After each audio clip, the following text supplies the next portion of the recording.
Welcome back, you cuties, to another trade breakdown. Today was a winning trade on EU, but I can't lie, I did take a losing trade on EA prior to this. I would also break that down, but I deleted all the drawings. But I think there's a screenshot. If there is, it's on the screen right now. If there isn't, sorry. But yeah, I did take a losing trade on EA, and it was a very embarrassing losing trade. I can't lie. I don't think it went in my direction for a second. I got tapped into the trade and he went straight in the opposite direction the whole way. It was a bit embarrassing, but it's okay. We redeemed ourselves with this winning trade on EU. I will have you guys know though, before this video starts, I have started a new one-on-one coaching program. If you guys want to apply to work with me, there is a first link in the description down below. You can fill out a form and apply to work with me there. But other than that, let's break down this trade. So as always, starting on the daily time frame, well, it's pretty obvious we're in an uptrend. I don't know what else to say. We retrace back into this demand zone and we're seeing a rejection back into the upside. So I went down to the 4-hour time frame to see what's in control. Is it demand or supply that is leading the market right now? And as we can see, very obviously demand. We saw this push down before the push up. Price came back, tapped into this 4-hour demand zone, pushed up, broke structure once again. As you can see right over there, new 4-hour demand zone, price came down. Oh, that's actually kind of hard to see. Tapped in, and then bow!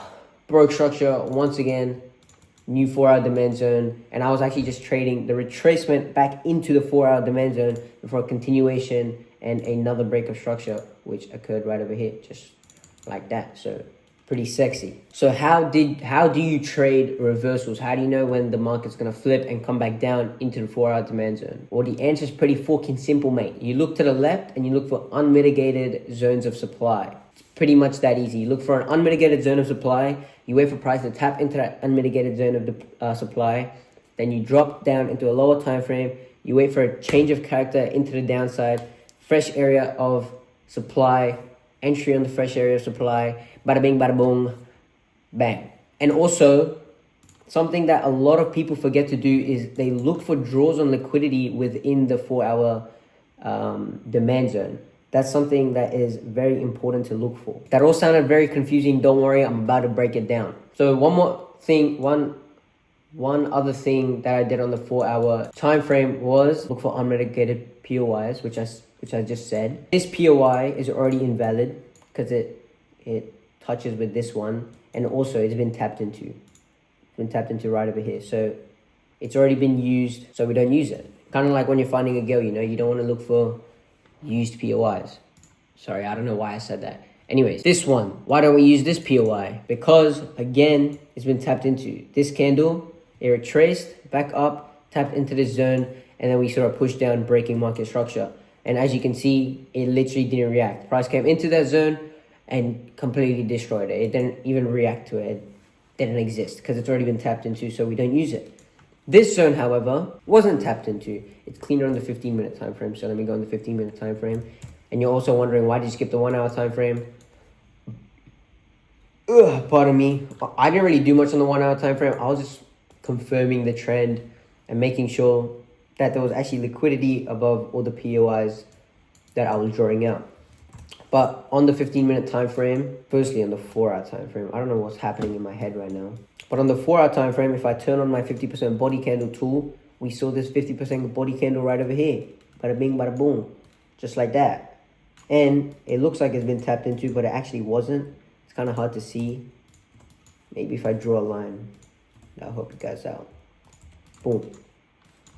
It didn't actually get tapped into. There's a gap. So yeah, this is a valid zone. This is a valid 50% body candle because the price never tapped into it, so it's still fresh. So now going into the 15-minute time frame, all I did was mark out the descending lows, which acts as liquidity, strengthening this POI, and I also refined the POI to the 15-minute push up before a push down. So now moving back to where we actually took the trade. All I did was I waited for price to come into the zone, show strong rejection, which is exactly what we saw. We saw price come into the zone, we saw strong rejection, and we saw a break of structure right over here. So that was already very nice. Once I saw that, I went down into the 5-minute time frame and refined a new zone. I've refined the last push up that caused that break of structure, and I marked it out. I saw a fair amount of consolidation below this zone, so I was pretty confident in this zone. However, as you can see, clearly it wasn't enough liquidity, and price had to come up and sweep this liquidity over here before then eventually slowly making its way down to my take profit.